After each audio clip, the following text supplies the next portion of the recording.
Gallery. I'll call on the General Manager to read the notice of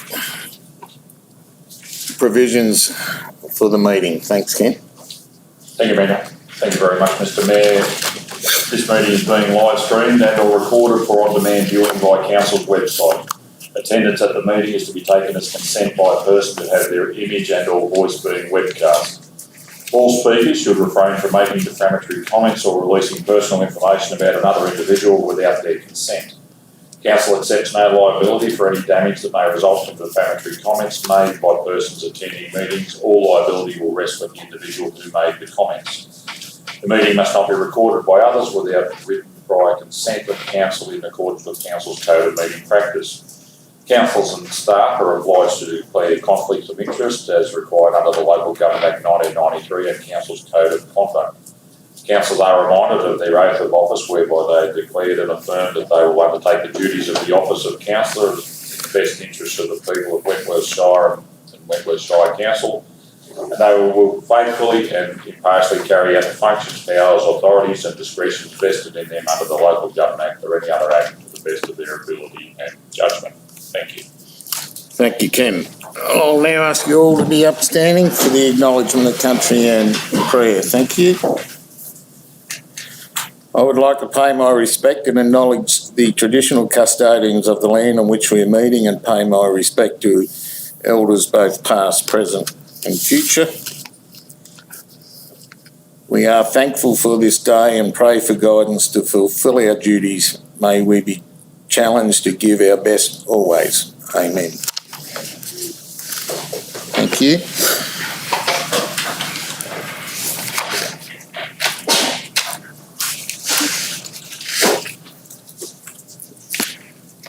I'll call any apologies or applications for leave of absence. Obviously no apologies, we're all here. Any leave of absence? There could be a motion.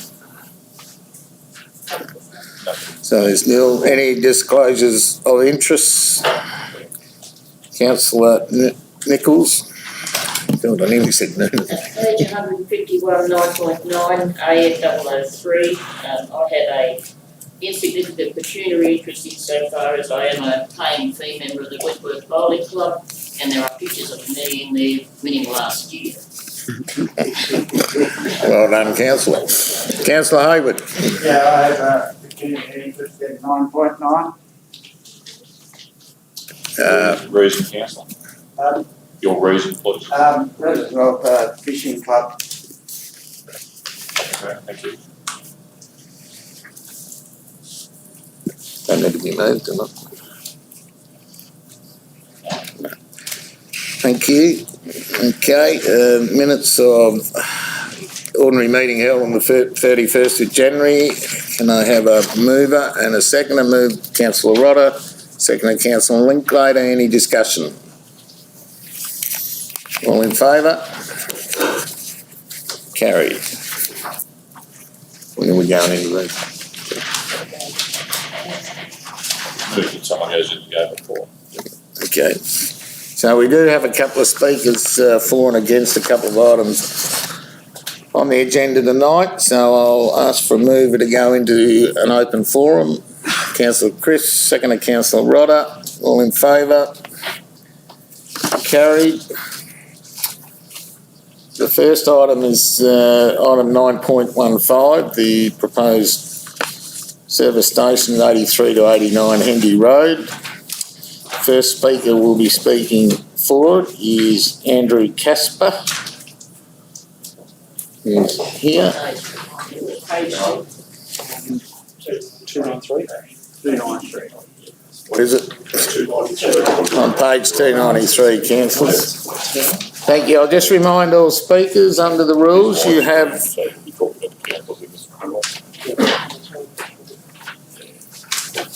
There you go.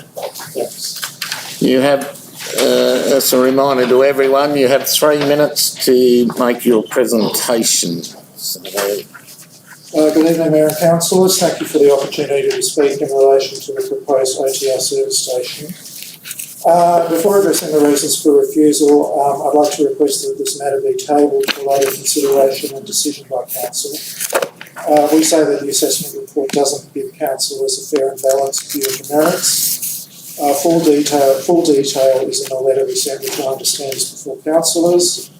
There's a lot of information provided by the applicant that we say isn't clearly referenced in the assessment report, and we want to make sure that councillors decide on the application in a fully and fairly brief state of knowledge. So we say this is a situation where it's appropriate for the decision to be delayed so that can happen. I just wonder then, Mr Mayor, if I would go on with the response on the reasons for refusal in any event. Yes, thank you. So the reasons for refusal refer to the Baronga Gold Grove Structural Plan and the objectives of the RU5 zone. What's proposed here is a service station that fits squarely within the objectives of the zone and the structure plan, providing employment opportunities during construction and operation, contributing to local retail needs, centralising commercial and retail activities in an appropriate precinct. The same applies to the zone objectives under the E1 local centre zone, which is under consideration for the site. The report goes on to refer to a number of reasons for refusal based on traffic and transport considerations. A few important points aren't given due emphasis in the assessment report.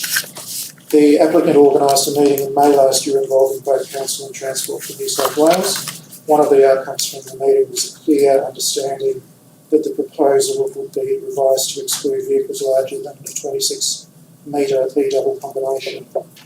That change was made in material submitted by us in September last year. As a result, Transport for New South Wales issued its assumed concurrence in October, including a range of conditions which the proposal as it stands satisfies, or can reasonably satisfy based on minor and straightforward changes that can easily and appropriately be addressed as conditions on approval. There's no basis for council to say that the requirements of the infrastructure set remain unsatisfied or uncertain. The report refers to constraints and considerations including the layout of car parking and driveways, the design of crossovers, sight lines, separation of light and heavy vehicle traffic, interaction with pedestrians and cyclists. The applicant's response of 13 September last year addressed all of these matters in detail and resolved them to an extent that's completely appropriate as the basis of issue of a DA. There are no material questions remaining in relation to traffic and transport impacts of the proposal, and none that justify refusal of the application. Finally, I'll refer to the right of carriageway that runs along the northern side boundary. The report suggests that there's some doubt or confusion about this. The applicant's material, including the traffic impact assessment and the swept path drawings, make abundantly clear that while the right-of-way exists, it won't be used or relied upon in any way in operation of the service station. There will be no intensification of any kind impacting on the right-of-way, and there's no proper reason for refusal of the application on this basis. Thanks again for the opportunity to speak. If there's any questions, I'll respond. I'm happy to respond as far as I can. Thanks, Andrew. Any questions, councillors?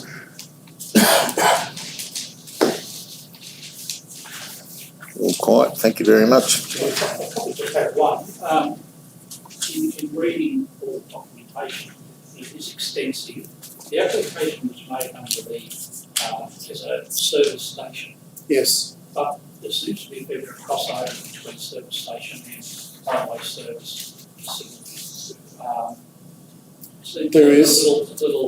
There is, and we've there's some additional written material that I think you have that we've gone into a bit of detail about that. It's fairly technical consideration. The highway service centre and the service station, both of them can be approved under the current zoning. There's some suggestion that a highway service centre cannot be approved under the 2 zone that I think is proposed but not yet applied zone for this site under the provisions of the structure plan. Now, what we say about the service station highway service centre distinction is that on our interpretation of the highway service centre, that has to have vehicle services, and what that means is vehicle services apart from fuel and lubricant sales, for example. What it means is there has to be some element of mechanical, or tyre or electrical for it to fall within that definition. A highway service centre can include a service station, so it's clear that a highway service centre is an overarching term that includes something that is more than and in addition to a service station. What we're proposing as a service station. The highway service centre definition talks about things like on the Pacific Highway at Wyong, where you have a large establishment, multiple buildings, children's playgrounds, extensive large areas for heavy vehicle parking, mechanical services of the kind that I've talked about. And we say that we don't look like that, and we're not in fact that. Okay, any others? Thanks very much, Andrew. Thank you.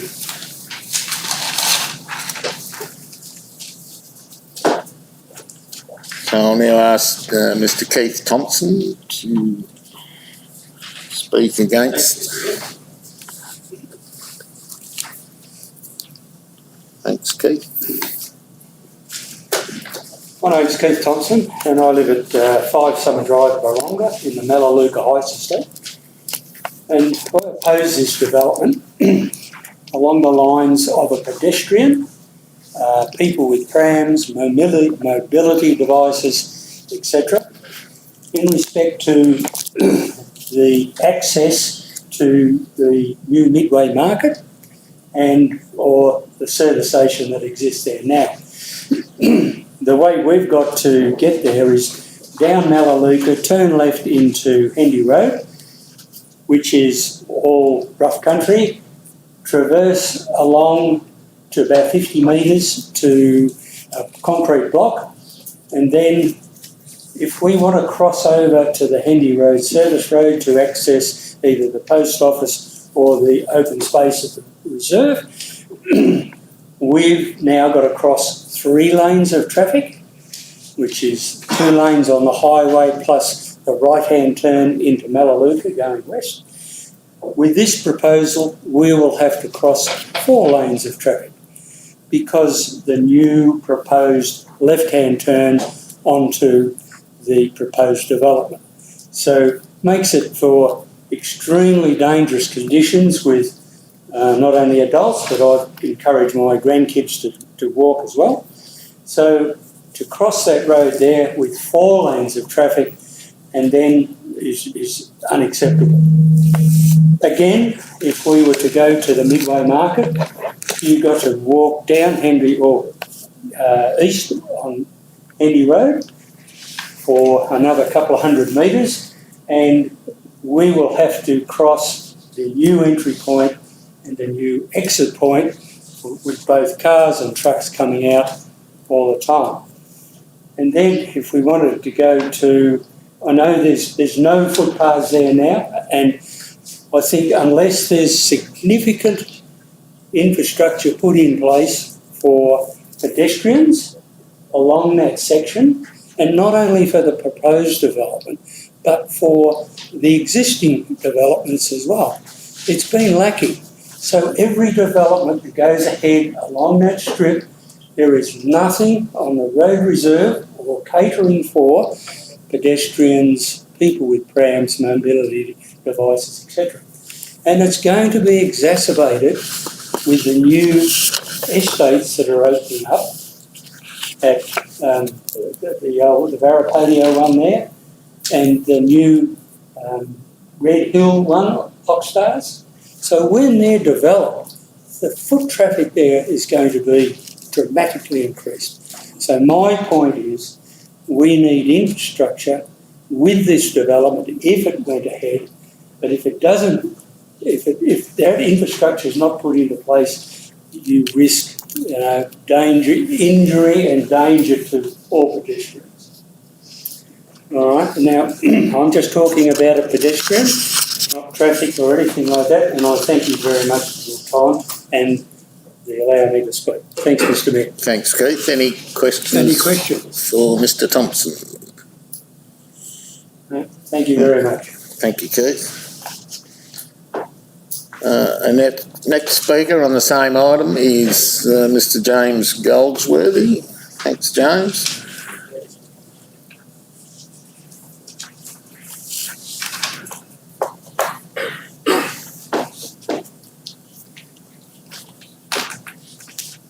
Thanks very much, Mr Mayor and councillors. So I represent SJ and AC Saunders, being adjoining landowners of both residential and commercial property to the development site.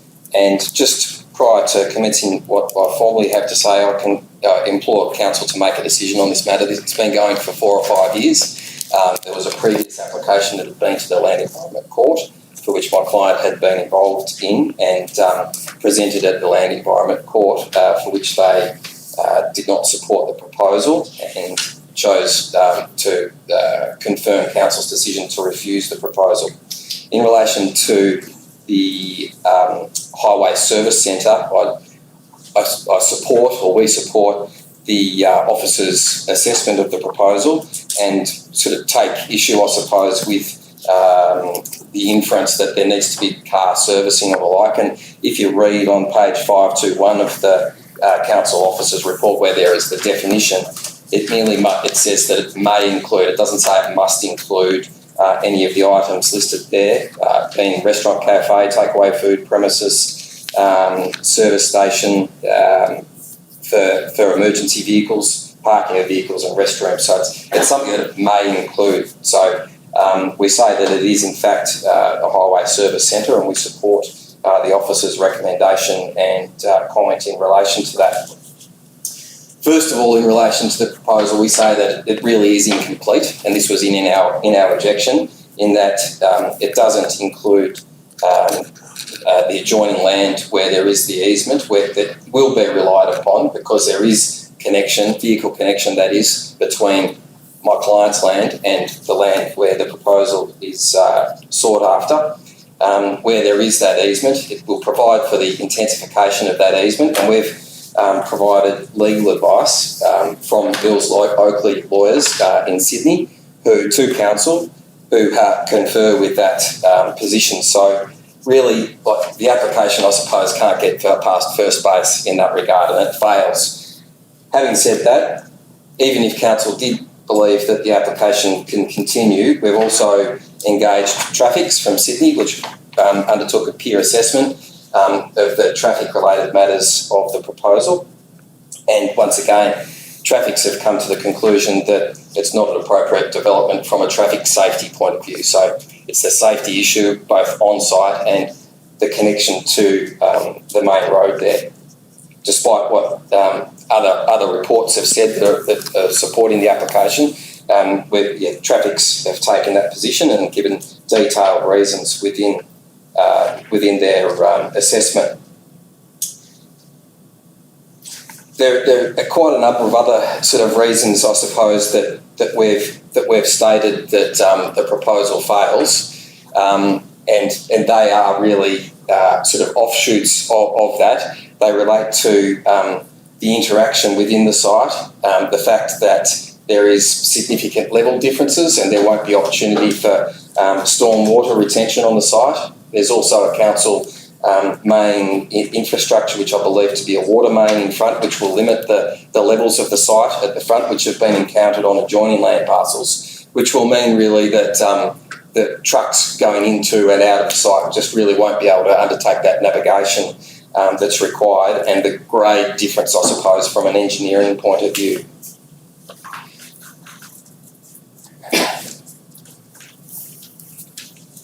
So It's about time, thanks. Can I make one other point? Quick summary. The council officer's report at page 521 also notes the item in relation to essential energy, and that of the infrastructure within the road reserve causing significant safety issues, and really they're saying that it needs to be looked at further. And I suppose in summary, we say that the proponent has had ample opportunity, not just this application, but other applications, to provide that information, and we commend the officer's recommendation. I'm happy to obviously take any questions. Thanks, James. Any questions, councillors? Okay, thank you. Thank you. And our final speaker on this item is Donna Scott-Belletti. Thanks, Donna. Thank you, Mr Mayor. Thank you, councillors, for the opportunity. I'm speaking on behalf of Grandview Rise, which is a 90-lot subdivision on the corner of Melaleuca and Hendy Road. With our subdivision, there were two conditions which I feel will affect this subdivision for the service station. One condition of our subdivision was that we have to relinquish our highway access, and we were given the impression that there would be no more highway access given between our place and the Midway Centre when we put our development in. The other one that's just basically come to light is an RMS have compulsorily, or are in the process of compulsorily acquiring road frontage for road widening. At the corner of our block, that's a 15 metre strip that they're taking back, and I can't see that that won't continue on down the road to affect the property for the service station. Our main objection is the increase in traffic. Our 90-lot subdivision also includes a commercial strip, so initially 8 shops, but has the potential, with subject to council approval, for another 20. So there's a lot, and that ingress into those shops is directly opposite the egress for the service station, existing service station on that term concrete there. Further to the commercial development, obviously we've got a lot of 90 lots of housing. That's a significant amount of traffic, most of which will pull down there at Melaleuca and Hendy Road. We're sitting up on top of the hill there. We have quite a good view of that intersection, and we know that if there's trucks turning in, that the traffic banks quite a lot back. I think that with a B-double going up that gradient into the service station, you would find that traffic would be banking back there, as well as banking back from the trucks turning into Melaleuca. So I can't really see that there would be any way that you can possibly go ahead with those points. All right, thank you, Donna. Any questions, councillors? I've just got one, Donna. So the proposed retail strip in front of the estate there, so the entrance to those would be off Melaleuca? We were told, yeah, everything has to come off Melaleuca. So it's absolutely opposite the driveway out from the existing service station onto Melaleuca. Just trying to get my bearings there. So when you go down there next time, just have a look at the concrete strip that's there, and that's where our ingress will be. Okay, any others? Thank you very much. Thank you. Well, thank you everyone that spoke for and against on that item, and it will be dealt with in the course of the normal business. The next speaker's been stolen off my screen. Wasn't there another speaker on that? Did we miss anything in relation to that development application? No.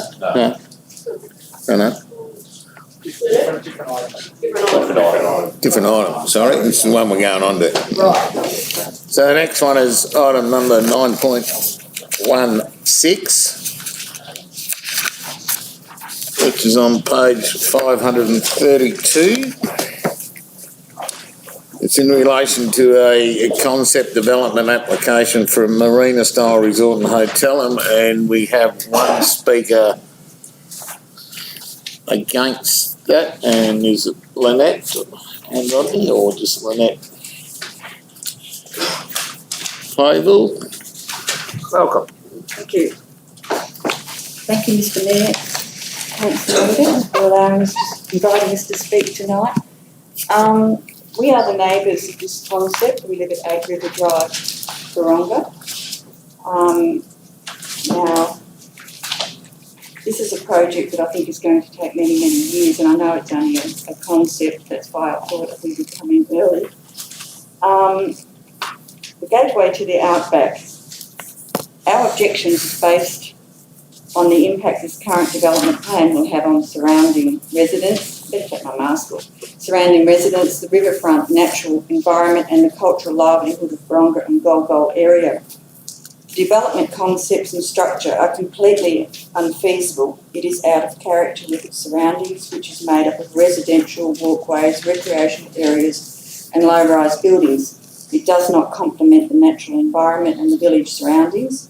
There is significant visual impact on keeping with the contextual scale of the area. The architectural concept is not aesthetically pleasing and has no architectural or contextual merit. Responsive to the site characteristics and climate appropriate to the Baronga and Golgol area. The site is a flood zone, and to build the level up will require trucking in soil over many years, then packing soil to add a 6-storey structure. Is going to damage nearby homes and will aesthetically be unsuitable for the area. The proposed resort will have a negative impact on amenity of other properties, noise, odour, light, pollution, loss of daylight privacy, late night activities, be of different land use of type for the area with residential and agricultural and small commercial, will cause traffic, congestion, access and safety issues. It will impact the environment and loss of trees, and will create extensive overshadowing of adjacent properties. We are not entirely against the development of this area, as I understand the need for tourism and a community stimulus, but this proposal is totally unsuitable for Golgol and Baronga. The proposal should be embracing the riverfront environment and not a cut and paste of a resort from the coastal areas, as noted in the proposal conclusion with a positive economic outcome to Byron Bay. We need to embrace the culture of the area as quoted by Baronga and Golgol Structural Report for 2020.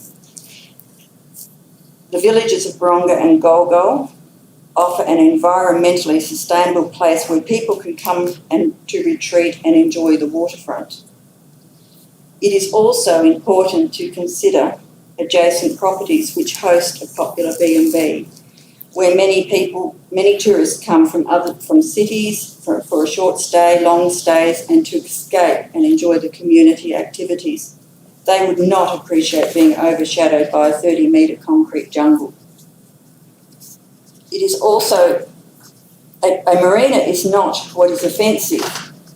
Although there is a marina directly across the river, and we're not sure why we need another one, the issue here is the visual impact of the development, the size of the development, the area, the height of the structures, which are completely incompatible with the natural environment. The structure should be limited to tree height to complement the balance of the riverfront picturesque. The development structures need to be an appropriate distance from adjacent residential properties, at least 80 metres from the boundary. Appropriate environmental screening needs to be in place for adjacent residential properties, fully landscaped mounds with mature trees to the length of the development. Traffic access to be separate from residential access roads, access via the Caravan Park Road diverted under the bridge, as to not obstruct residential access. That's about your time, Lynette. If you could sum up, thanks. Architecturally, the design should be inspired by Indigenous roots, Baronga, Golgol, to represent the heritage, the gate to the bush. It is on its own will bring tourism and the community together. The design should focus on sustainability, creativity and materials with a project of this status. It should be taken seriously and put to a design board to tender with a clear brief, achieve minimal impact on the natural environment and not be visually offensive to surrounding areas. In conclusion, more suitable resort for this beautiful natural riverfront that will complement the sunrises, the sunset, the stars in the water and provide peace and tranquility that respects Aboriginal culture. A resorts that are completely different from other high-rise resorts will bring many tourists through the gateway to the Outback. Thank you. Thank you, Lynette. Any questions, councillors? All quiet. Thank you very much. Okay, thank you.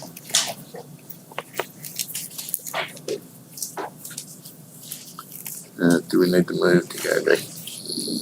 Resume the door. Yeah. Okay. Can I have a mover to move us back or resume the meeting? Councillor Hayward, Councillor Nichols, all in favour? Carried. So we'll go back to item 6.1. Some tipping will be outstanding matters.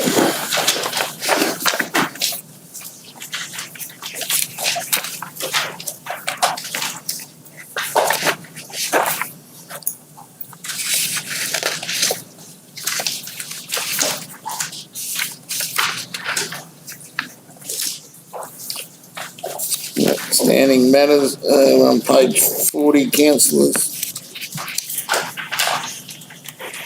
Have a mover and seconder for the recommendation, councillors Crisp and Evans, thank you. Any discussion?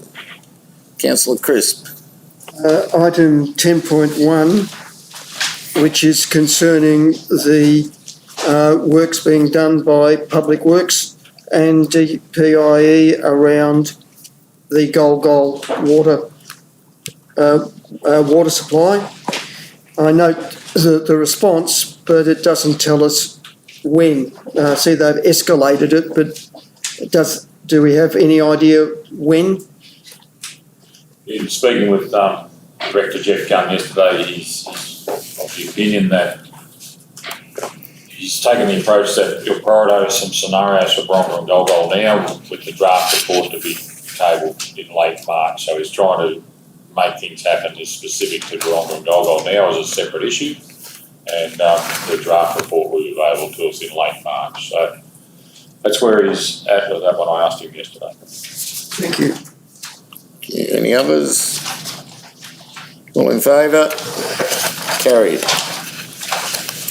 Okay, 9 for 7 and 8. Item 9 is the mayoral report. I'll move it as it's mine. Seconder, Councillor Evans. I think there was one correction that I didn't make an MDA board meeting. Councillor Nichols. Mr Mayor, could you give some idea of your meeting with New South Wales Police Commissioner? What a fantastic lady, would be the first comments. She'd been in the job that was day 3, and it made the Far West her first port of call. It was a meet and greet with all the police there. It was, very good and, terrific lady. And we did discuss the PCYC, which certainly Darren Brand was given a push. So, it's very good. All in favour? Carried. Item 9.2. The other committee reports or reports from the other delegates of any committee. Well, they got the middle of it. Page 42, any reports from councils or any? Sorry, it just says nil. Yeah, sorry, it does say that. Yeah. Any further reports from anyone that has attended any meeting? Look, I think possibly we should say about the, when we went up to Perry, 2 days in a row actually, but I thought the effort by the community up there in getting that kindergarten up and running in such a short time needs to be commended. And they were they've got children of all ages, maybe it's true. The one comment I probably would make was about 3 boys and 22 girls, but it was very good, and I think it was well taken by all, and also congratulations that they're going to be working with Sanyana from Denton to see those services continue. Yeah, certainly was a fantastic morning and a great job. Councillor Linklater. Just to report that Councillor Rodder and I attended the Inland Botanical Garden board meeting last week, and they conveyed their appreciation for our continued support. Thank you. Righto, now all in favour. Carried. So 9.2 is the General Manager's report. Can we have a mover and a seconder? Thanks. Councillors Rodder and Hayward. Open for discussion. Any comments, Ken? Thank you, Mr Mayor. Just for information of councillors. Obviously, the community strategic consultation in relation to community strategic plans fairly heavily in that schedule of meetings. Okay, thank you. All in favour? Carried. 9.3 is a policy review under control of the Office of the General Manager. The first one is the flag policy. I'll just get a move and a seconder so we can throw it open. Councillor Linklater, Councillor Crisp, open for discussion. Anything on? Not in regards to the flag policy. Not on the flag policy? The employee provisions policy, if I could.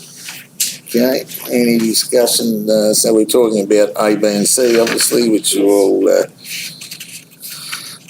council adopt the policies to go on public exhibitions. So we'll just move through them. So anything on the welcome and acknowledgement of country policy? Look, I've spoken to the General Manager's office about a couple of these things, so there's no need to further report on those. Okay, thank you. All right, Councillor Rodder, the floor is yours. Thank you, Mr Mayor. So in regards to the employee provisions policy, I noted with interest that there's no flexibility included in that policy, and considering we're just on the back of a COVID lockdown where flexibility and working from home arrangements were more the norm than not, I think that the employee provisions policy needs to be inclusive of that option for staff. So on those grounds, I would ask that policy be revisited and not adopted at this stage. Can I just seek some clarification, Councillor Rodder, in relation to the working from home provisions that you're seeking to have included is around pandemic conditions, or? Well, I think there needs to be flexibility overall. We're now in a progressive kind of environment where COVID highlighted the capacity for people to be very productive from home and to have flexibility in working arrangements. So I would like to see a reconsideration of that option for staff. Obviously, there's people and times where you can't work from home. It's impractical because of requirements to be face to face with another staff member. But the policy as it stands, I don't think reflects the current environment, either in the pandemic or otherwise, for people's requirement to have some flexibility in regards to working from home. Section 414, what changes would you suggest?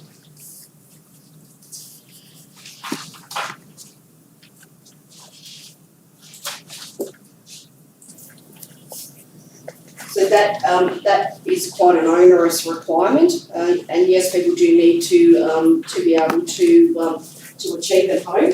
I think given the COVID overlay and the situation that's been for the last couple of years, there does need to be some flexibility with regards to working hours. For example, many emails now come from people in organisations who have a statement on the bottom about their flexible working arrangements and no expectation of people to reply outside of business hours. If people want to put in a couple of hours of the night and have a couple of hours off through the day, I think we need to be able to offer staff that flexibility. Times we've passed being front and centre in an office from 9 to 5. Okay, Any other comment on it? Councillor Linklater? Just for clarification, Councillor Rodder, I'm still not sure what provisions in the working from home aren't satisfactory. It talks about you can make application for working from home and it needs to be a council approved work arrangement. So I'm just not sure that doesn't cover off on the flexibility. So council requires an economic assessment of the home workspace. Who's responsible for that? Well, Were their workspaces inspected prior to people working from home during COVID? In some situations. Yeah, that puts quite an onerous requirement. I'm sure my home office, which I work from every day, wouldn't comply. The flexibility to be able to have that option to work from home makes. With respect, I think that's the issue in terms of does the home environment become an office environment for which under these premises I'm obligated to ensure that work health and safety provisions are adhered to. So if someone is approved to work from home, I'd like to have that same reassurance that I'm covered off in terms of possible litigation or liabilities or whatever the case may be. So flexibility for people to work from home, Mr. GM, is it more the norm than not, or? Flexibility is there. I mean, as late as yesterday, one of our workers, his children have come down with COVID. He's got to be at home and whatever else. So we've got flexibility and gave him opportunity to work from home. So was that done so in writing, submission of the relevant paperwork? No, he didn't have the time frame to basically do that. So it was a phone call, and it's happened to him previously or thereabouts. So we sort of know his environment. So it was a word of mouth and continue on because he's working on a project that he can work remotely because it's the integrated water cycle management plan. We've just heard the question about that. So there's a need to have that continuing working on. So flexibility is there. I mean, but I'm happy enough to take on board your concern or give it more opportunity, I suppose. It's just my thoughts. Yeah. I'm satisfied there's a mechanism there that allows for the flexibility you're talking about. That's the way I read the document.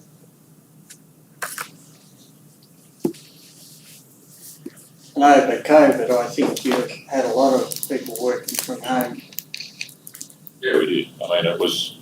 I guess there's no stock standard circumstances like we had susceptible or an ageing demographic that decided that in the height of COVID and the possible spread, so some of those work from home. Some had kids that needed to be cared for. I mean, there's been many and varied circumstances where I haven't knocked anyone back for that's made application.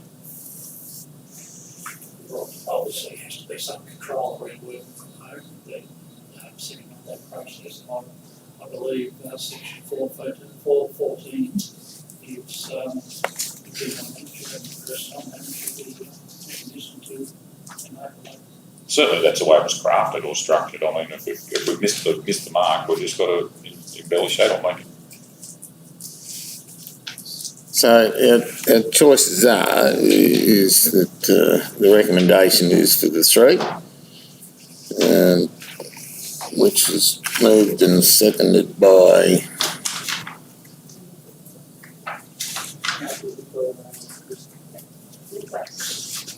okay. So do we put that to a vote as is, or would you like to amend it? So the recommendation, it was moved and seconded in accordance with the recommendation of the councillor. Rodder saw fit to pay comment in relation to, it hasn't been moved as an amendment as such. Okay. Right, so any other comment on it? Well, Also, one question in relation to section 4.5, is that the provisions in relation to home homes, is that a missing from the various laws? Sorry, Councillor Beaumont, what? 4.5. Employee provision policy. What's the days off? This should be written in accordance with the award. Okay. put it to the vote. Those in favour?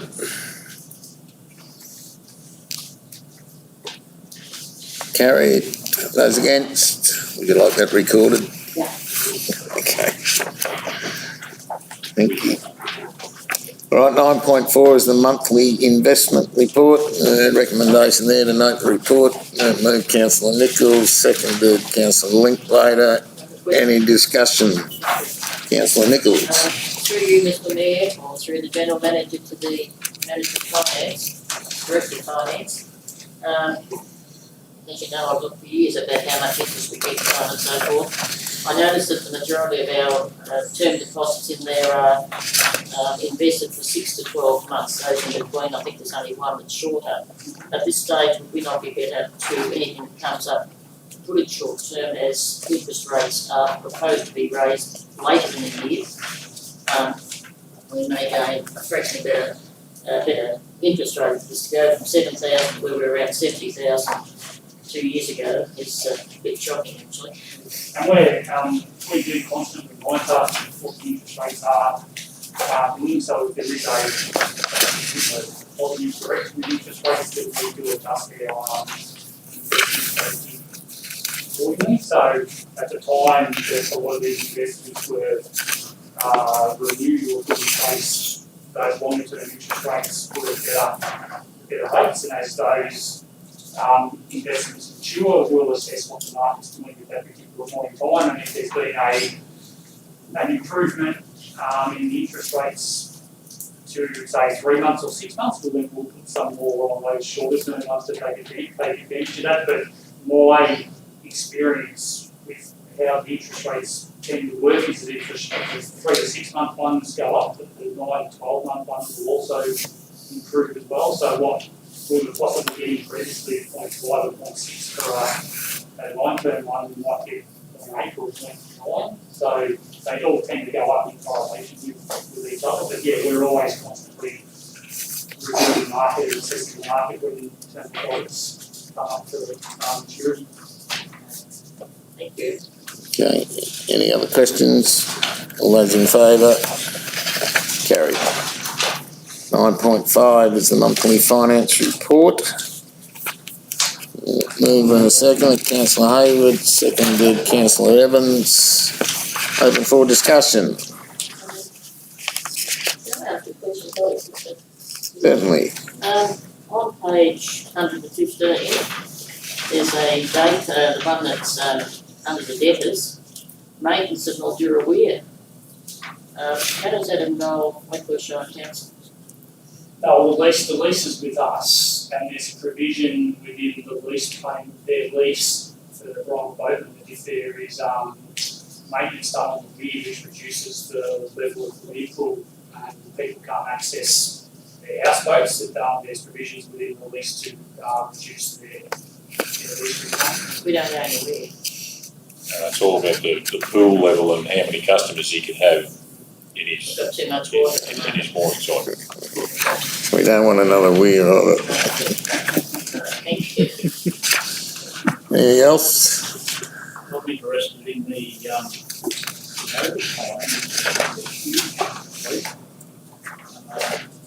mainly attributable to roads RMS.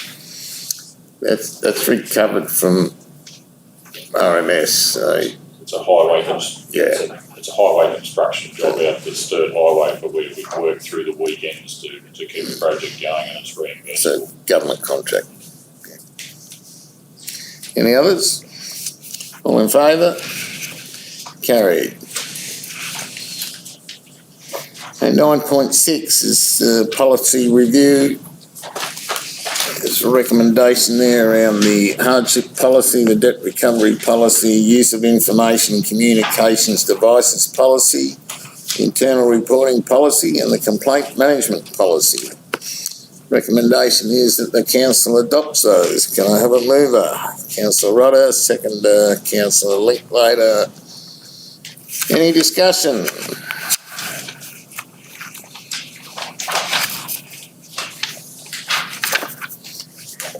Okay, all in favour?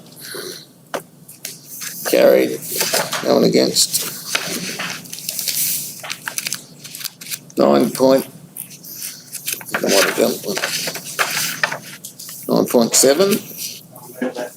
So councillor's superannuation, move councillor Hayward, seconded councillor Beaumont. I'll move the recommendation and I Without the fishing club.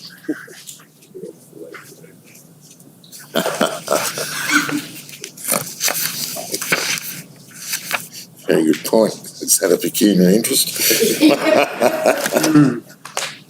Probably should ask the audience. I guess it's the government's rules. Any discussion on it? Wish them the best of luck. Okay, those in favour? Carried. 9.8 is the Audit Risk and Improvement Committee. This is a new from the Audit Committee. Is that 9.9? 9.8. Ahead of yourself. Like somebody else.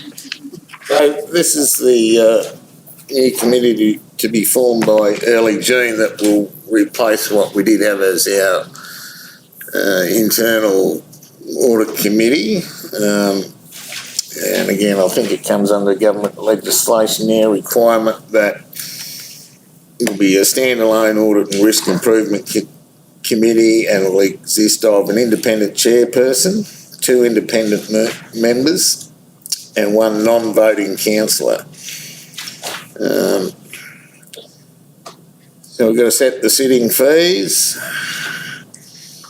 Is those fees are standard recommended or? Yeah, so they're based on, so New South, they're the fees that New South Wales Treasury have recommended for all the audit committees for all the relevant state government departments. So I've based ours on, they've got a 3-tiered system being small, medium and large organisations. I've based ours on small organisations. We all looked in shock. We say, yes, I look for a mover first, councillor Rodder, and a second to councillor Evans. No, I'm sorry, I have a question, Mr Mayor. Oh, okay. Well, move councillor Evans, second councillor Cooper. Open for discussion, councillor Rodder.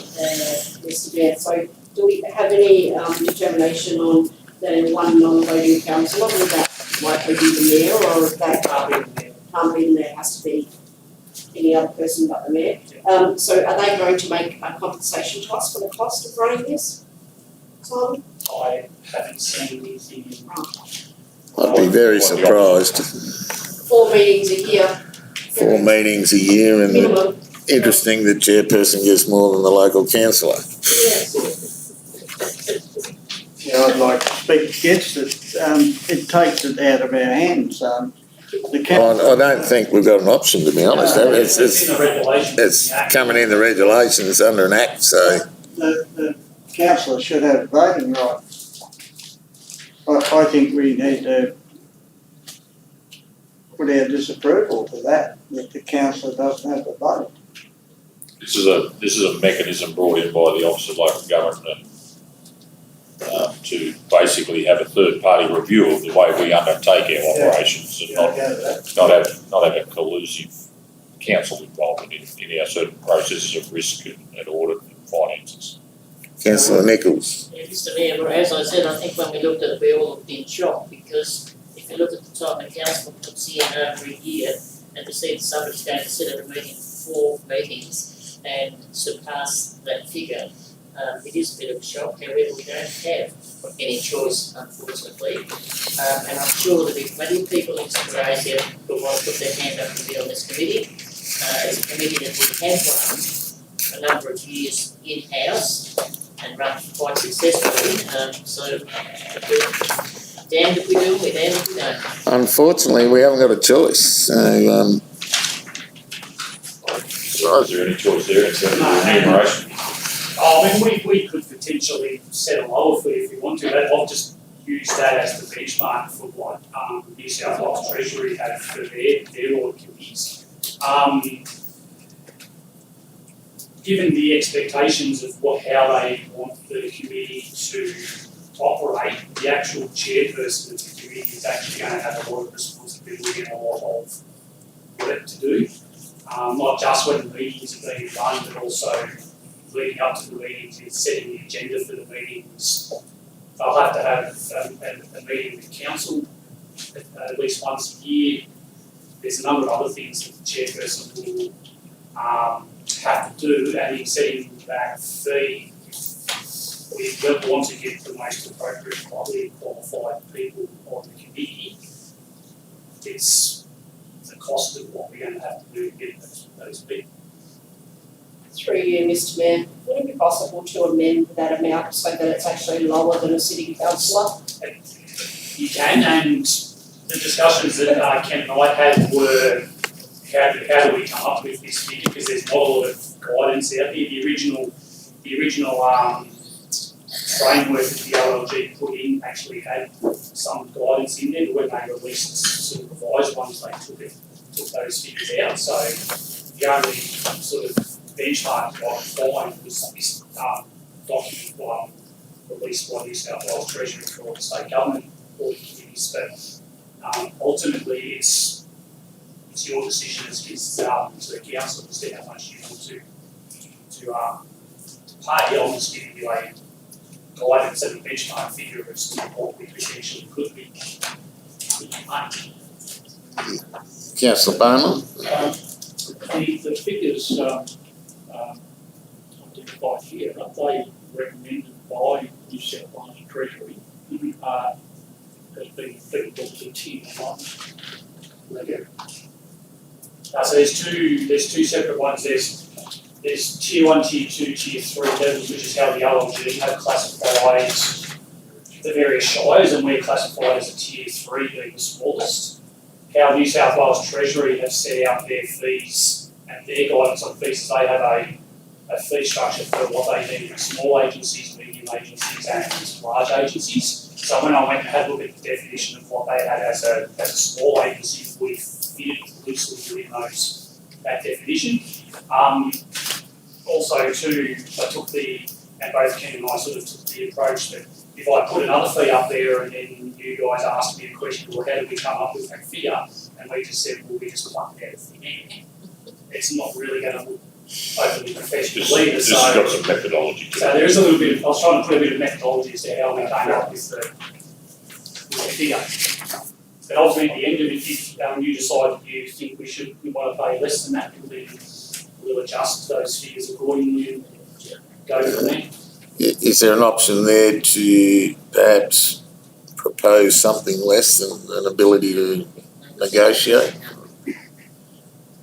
Well, you could set that you could potentially set that as an upper limit and say that we'll pay no more than that, and then it's up to us to then try to potentially negotiate a lower fee. Yeah, I'm a bit like Councillor Nichols. I just share a frustration that something has been run quite successfully in-house for a number of years now, got to foot the ratepayer another 15 grand a year, but that's bureaucracy, so... 22 and a half. Per year. Per year. Mr Mayor? 12 and a half and... At the minimum, if they had more meetings, it's going to be more money.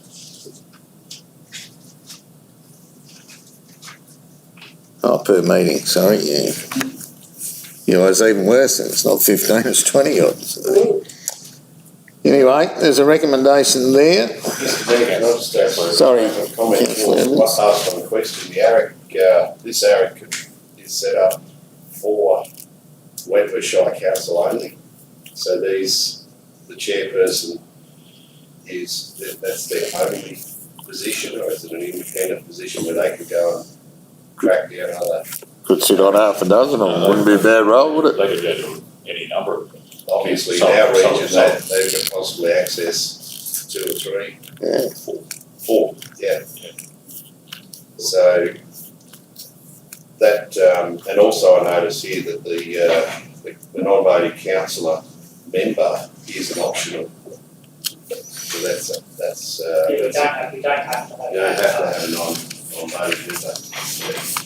but it is considered initially, their initial guidelines actually didn't have any council representation on there. It was purely just the chairperson and independents, and there was a lot of feedback from the local government industry to say that there needs to be some level of council representation because they're the link between the community and council and the committee, and they can help give context to the committee on certain things that might be before council as well. So that's how that came into it. But it's still, council can still vote to say, well, no, we don't want to not vote for council, we're just leave it as the three. I think it'd be important you have some representation. Mr Mayor, someone's got to put their hand up. I'll move an amendment, see if it gets any cover, that the change B, the setting of sitting fees for the Audit Risk and Improvement Committee, the chairperson $8,000 per annum, and sitting fees for independent members $800 per meeting. Okay, we got a seconder for that? Not second. Councillor Rodder. Anyone want to speak for or against? I'll speak against, because I'd like to foreshadow that I'll propose a different amendment. I think rather than to move this along, rather than try and come up with a methodology of arriving at the appropriate fees on the fly, that we go with the suggestion of the director to change the wording to just that's the maximum amount. These positions we haven't advertised for these positions yet, so it gives us time to work out internally what's an appropriate amount, and that'll have a bit more methodology about it, I think, than just plucking figures out tonight. So that's, I'm speaking against that amendment. Yeah, possibly I should have been allowed to speak forward in that case, Mr Mayor. However, perhaps we could remove it from the agenda and bring it back at the next meeting with adjusted fees. We have till June to be able to do this. Any urgency around getting moving on it, or? Well, we have to start advertising fairly quickly, and people will start asking, how much is it going to, what are they going to get paid for being on this role? So the longer we delay it, the shorter the timelines become to actually go through the process of assessing applications. And next meeting is middle of March, and then the 4th of June is not that far away, is it? April, May. Certainly. Councillor Evans. I think we would be erring on the side of caution to go with the figures we have in front of us, because it is laid out by the department. And I think when it comes to hiring people to come in and audit our shire, we need the best we can get. We don't want to become opportunistic or a cheap shop. It needs to become formally relevant. Yeah, although this is independent of our council auditors. This is your internal stuff. So we've had a motion moved, amended. I think we've gone back to the original motion, haven't we? Yeah, so. Yeah, so all right, in terms of the amendment, which was moved to the chairperson 8,000 and the independent members 800, those in favour? Okay, against? So it's lost. We have a foreshadowed amendment. So the amendment I would put forward is to set the sitting fees, section B, that the maximum shall be the figures printed, or words to that effect.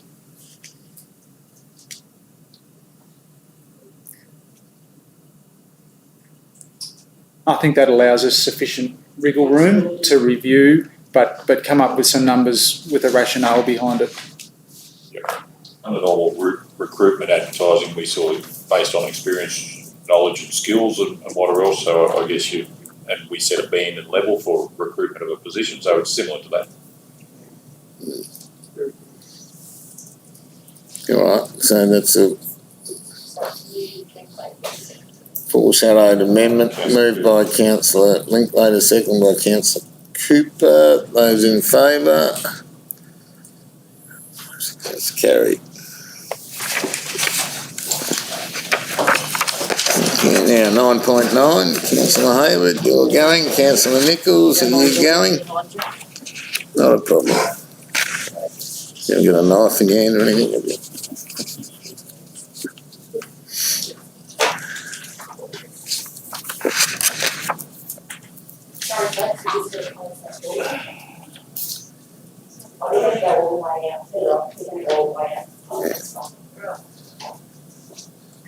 All right, we have requests for financial assistance. We've got a recommendation there. We've got a mover and a second to open the discussion. Councillor Cooper and Councillor Rodder. Any discussion?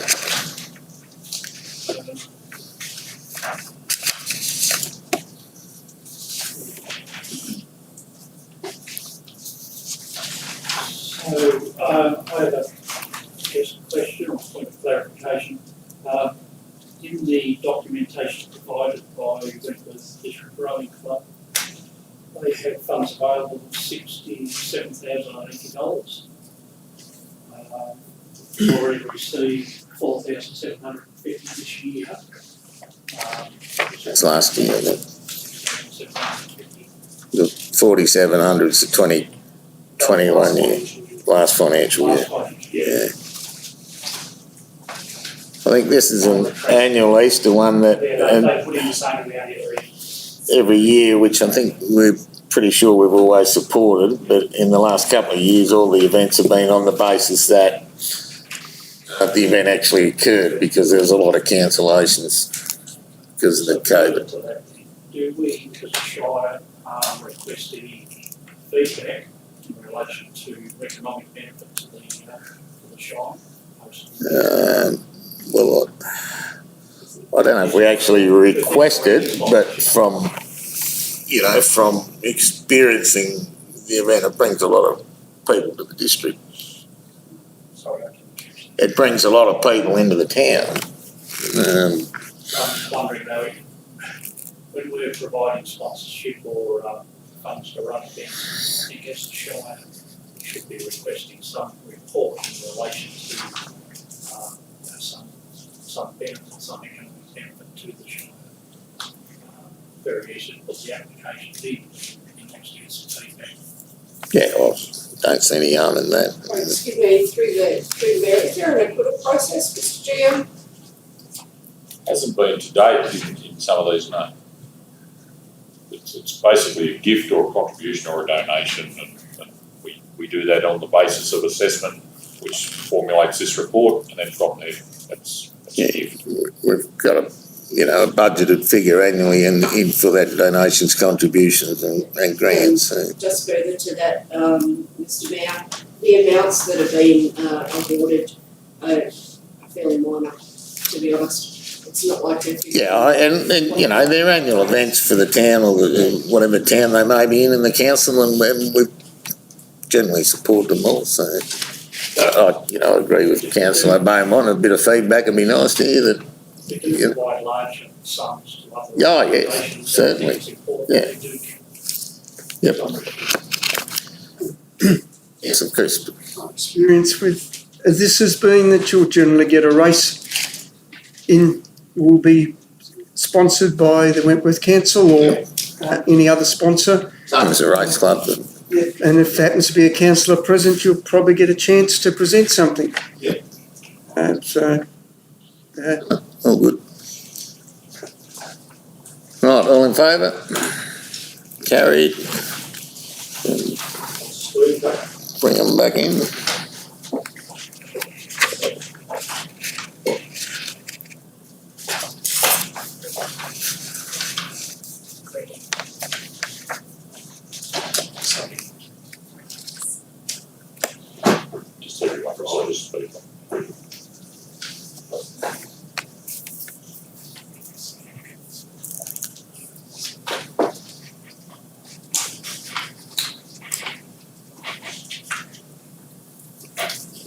Okay, 9.10 is another policy review, Department of Health and Planning this time, but by Matthew, the levy bank easement policy, the mooring site policy, and the mobile food vending vehicle policy.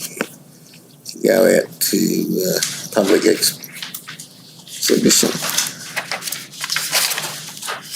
Can I have a mover, Councillor Rodder, seconder Councillor Hayward, open for discussion. Councillor Rodder? Have it here, Mr. Mayor. Yes. So in regards to the mobile food vending policy, so there's a couple of queries in regards to that, and I realise it's going out for exhibition for a period of 28 days, but there's not permitted underneath this current policy any mobile alcohol sales. I would like to bring to your attention a vehicle that's available locally called a combi key, which is a combi bag which is mobile, which is able to provide alcohol services out of a mobile van. I think that consideration should be given to changing that policy. So, for example, Fossies, they sometimes serve out of a mobile van as well. Underneath this policy, they would be precluded. Wouldn't be allowed to. Comments, mate? Yeah, thank you, Bruce, again. Thank you for your comments, Councillor Rodder. Long story short, the New South Wales Food Act does include the service of beverages or drinks within the definition of food because it's a consumable. So technically speaking, legislatively speaking, it would be covered under this policy if they were to apply to operate from those areas. Right, okay. So further to that, through you, Mr. Mayor, Mr. Cullen, it seems to be that Baronga Golgol were left off of that allowable areas for mobile food vans to operate. So, or was I mistaken? There's an area at the interchange, just on the other side of the runway going towards River Road. In that bus interchange, there's an area there, as well as another area, I believe, in James King Park as well. Unless I overlooked it, Mr. Cullen, they were not included in that proposal.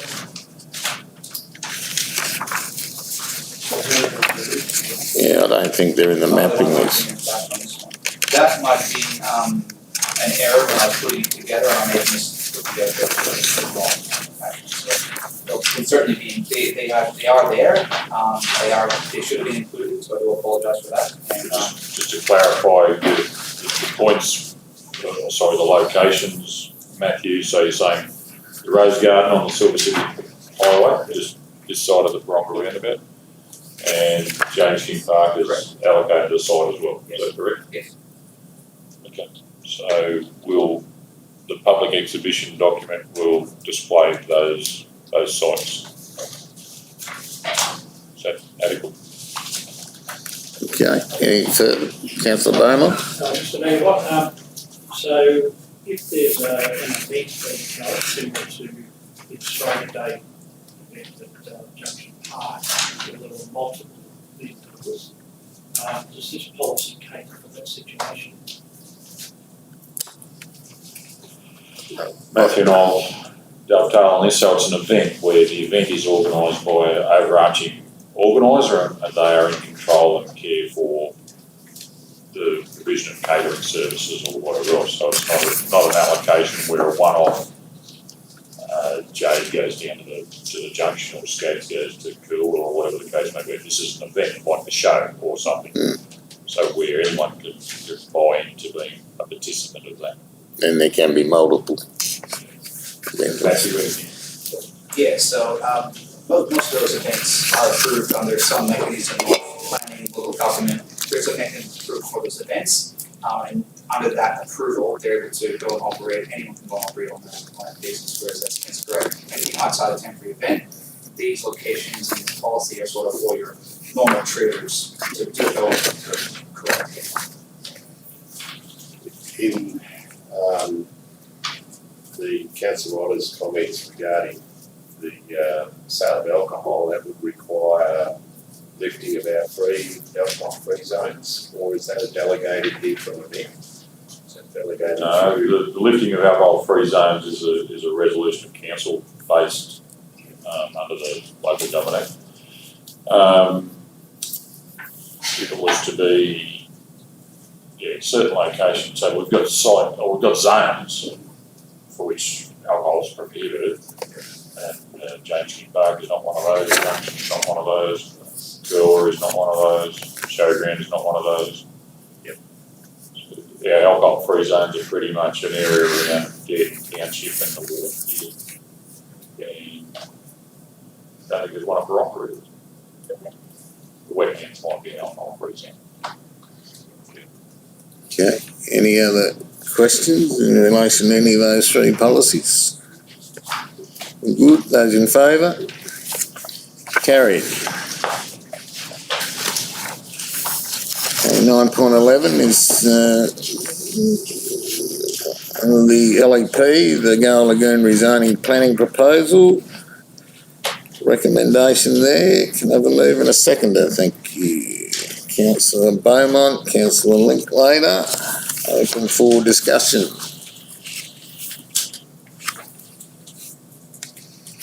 No discussion. Those in favour? Carried.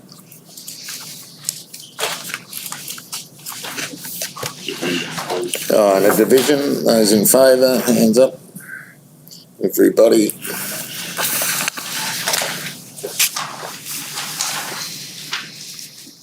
Nine 9.12 is another planning and environment one, agri-tourism reforms. You'll move what, sorry? I'll move 2 and 3 of the recommendation. 2 and 3. And I do that because I believe there are parts of the Shire which we could certainly use agri-tourism. So have we got a seconder for that before we chuck it over? Councillor Crisp.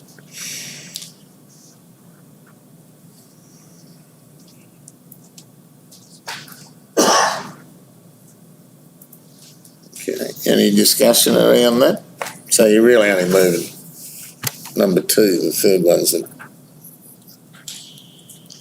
So you don't want number 1 in? I see Mr. Carlos speak to it. There are some parts, I know we've had some problems, some places in the Shire that they would now fall within this, and the problems we've had in the past probably would not now occur. But there must also be other areas in the Shire that we could open up to this type of tourism, which would only be good for the Shire. Okay, any comments, Mr. Carlin? I think councillors need to be mindful that this provision set down by the minister there is actually very misleading. This farm gate premises actually, if we adopt this clause, will actually limit any premises to a construction of 200 square meters floor area and an ability of 50 people maximum at any one event. So if we have a farm gate premises where it's a celebratory function and it's a wedding, you're going to be allowed 50 guests in that facility on 200 meter square area floor area ratio.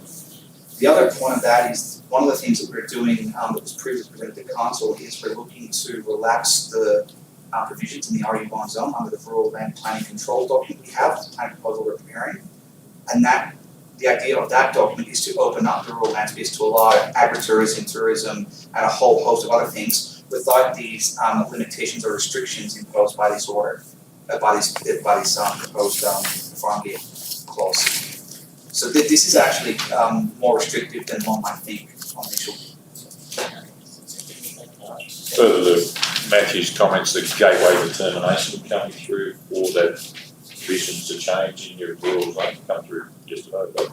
So there'll be opportunity for caravan parks, tourism, backpackers, all kinds of permissible uses in the RU1 zone. So we need both of those. In that case, I'll remove the fact that I moved it because that wasn't the way I read it. Yeah, okay. All right, so that's gone. We've got to move on the recommendation. Councillor Rodder and Councillor Cooper. I think we've got a good background on it. Those in favour? Carried. Division again, councillors. Everyone.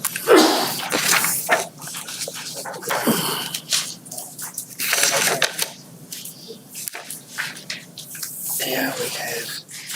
Okay, 9.13 is the Willow Bend Caravan Park, the lease in relation to the Crown Reserve renewal, which is currently in council's name. You've had the opportunity to read through it and move it. Councillor Evans, seconder, Councillor Linklater. Any discussion? All those in favour? Carried. 9.14, similar again for the Baronga Boatman at Baronga.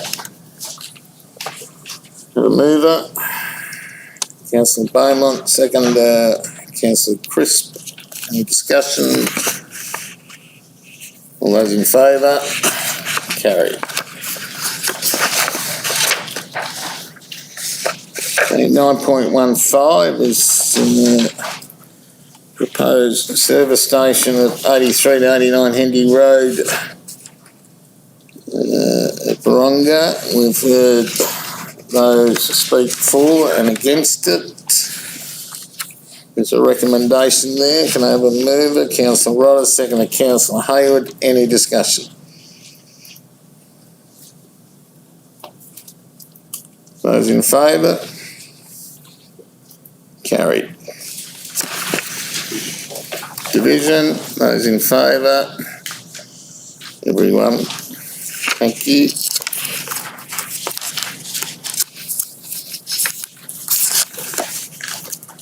.16, can we have a speaker against?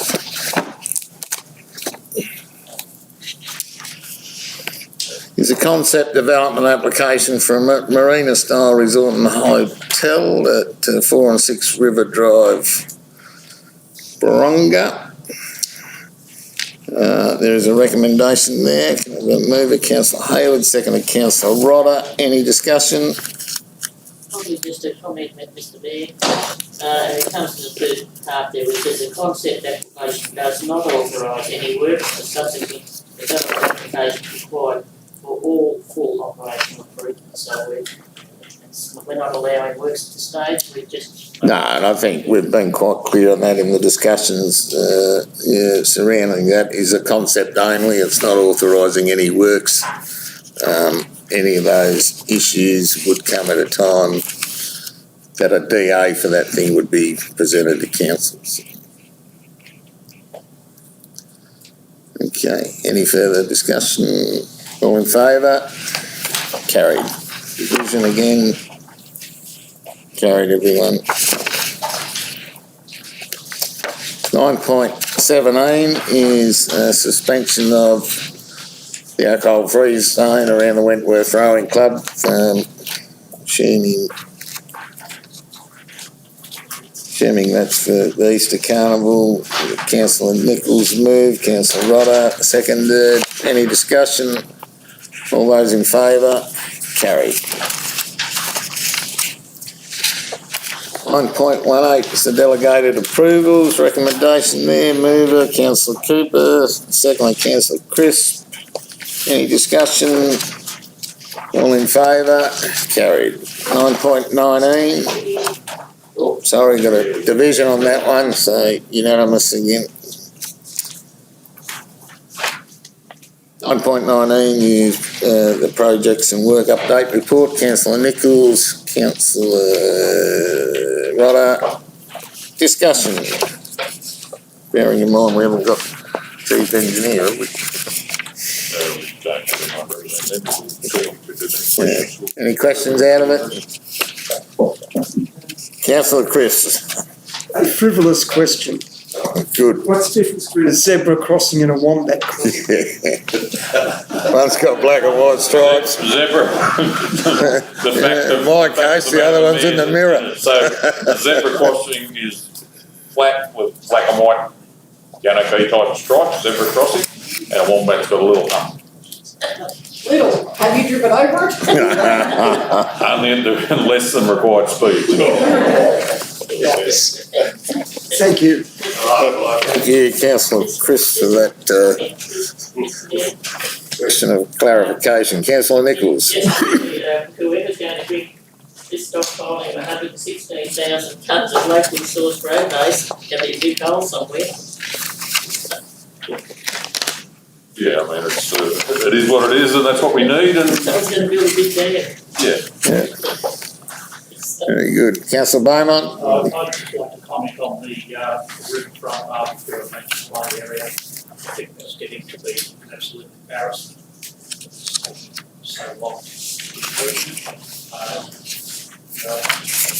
Recognise the comment there, but do need to Okay. I spoke to the contractor personally this week, and the Flying Fox will be restored under a local contractor, so I'll make that happen. It'll be completed next week, and we would certainly like, through Youth Week, to promote it as open for business and family fun day, and whatever we can do on that riverfront to make it a point of interest. Don't reflect poorly on the past. I look forward to the future. Okay, Councillor Hayward. Yeah, I'd just like to comment on the bowling green. I went and had a look and it looks fantastic. Yeah, I'll check it out every day for the last 3. Seems to meet all the requirements, even the gutter is well done.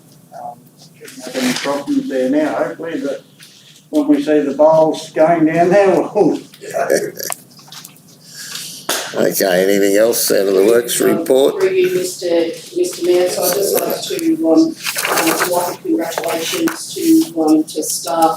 Obviously, there's been quite an upheaval at the showgrounds with the installation of the sewer system. The reports that I've had is that the grass is growing very well. Yep. And there's been quite a bit of work in that regard. I'm noting with interest the deadlines for things, the female jockey change room. April's not that far away. I'm not sure those timelines are actually achievable. The internal working deadline is to have everything completed hopefully by the show. So that's on the basis that there is no time between the show and race day really. You either got to start and finish it before the show, or otherwise it doesn't happen. So obviously for race day we want to, best we can, the female change rooms, the running rail replaced, connection of all the sewer, judges box, shade area. So ideally we want them done before the show if we can make it all happen. Councillor Nichols. Doing Kerry Menindee road reconstructions, what types of specialised equipment don't we have that we need to hold? The stabiliser, basically, the putting alignment things into it, I would have thought. The rotary hoe. The big rotary hoe. Thank you. Okay. All right, all in favour? Carried.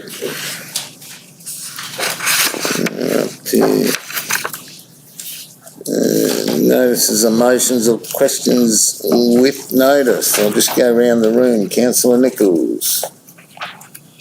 All good. Councillor Rodder. Yeah, thank you.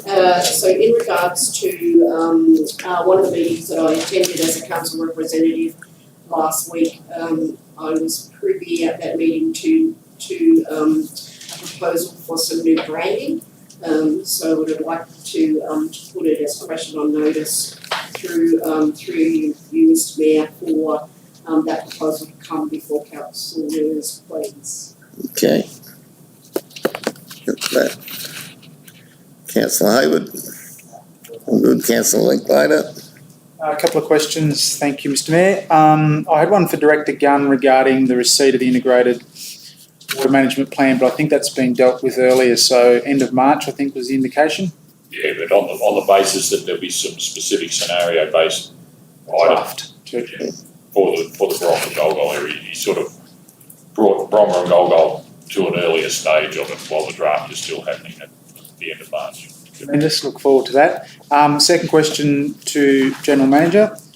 During the council or election period, it was often brought up the query around curbside recycling and when it was likely that that might be introduced. I'm just wondering where plans are currently at, given our consideration of other waste management strategy issues, and when our communities could reasonably expect that it might be something that's available. I'll provide an interim off-the-cuff answer, which would suggest that recycling for Wentworth Shire residents would be best in terms of economies of scale, probably in conjunction with another contract, Mildura's contract or thereabouts.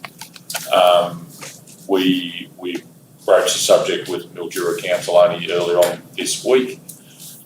So in the overarching how we're going to process or what we're going to do with waste, we're trying to achieve a higher tonnage licence in the Brommer landfill, and then once that's sort of bedded down, we'll look at the operation of landfill, composting, waste, where's it come from as a regional waste facility. So the answer is it's high in the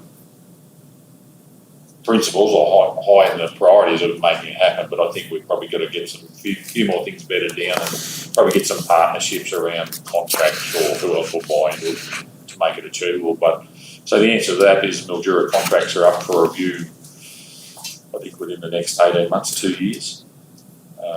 So we'll review that, but we'll get that first cab off the rank and come back here and report more accordingly. Thank you, Councillor Crisp.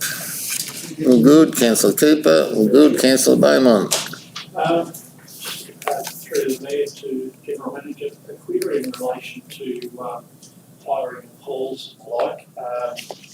Wonder whether there's any appropriate delegation that might allow Director of Finance to make decisions on fee waiver at the time of booking for community groups, rather than go through the process of booking a hall, paying a deposit, and having the organisation fill a fee waiver application which is considered by council, passed, then goes back to the finance department for application to the organisation and reimbursement. Wonder whether we can circumvent that with an appropriate delegation. Simon. So thank you, Mr. Mayor. I'm already looking at that process at the moment, because the donations, contributions and grants policy is actually up to be reviewed next month. And probably of all the requests that we get, more than 50% of them will be for fee waivers. And a lot of the feedback that we have gotten in recent times from applicants is that it's fairly onerous. They'll ask for a fee waiver and say, this is the process, and they just sort of say, oh, don't worry about it, it's all too hard. So what I'm proposing my recommendation for would be is that we take the fee waiver component out of that donations, grants and contributions policy and have a separate fee waiver policy under which there will be certain criteria that community groups and people like that have to be eligible for a fee waiver, and whether that delegation be anything to myself or General Manager. We'll look into that. That's policy. Okay, thank you, Councillor Evans. All good. Well, you have got one job. Yes. You're the appointed move in the closed man. I'd like to move that council adjourns into closed session. The recording of the meeting be suspended and members of the press and public be excluded from the closed session, and access to the correspondence and reports relating to the items considered during the course of the closed section be withheld unless declassified by separate resolution. Thank you, Councillor Evans. Do we have a seconder for that?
You need to set up again, Simon.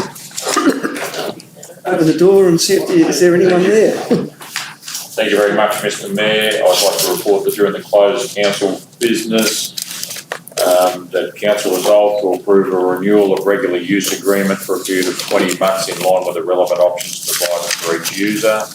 Further to add, item 12.2 in relation to the Baronga landfill discount rates, that council approve an increase in the discount rate to $125 per tonne and approve a discount rate of $90 per tonne for waste and management services.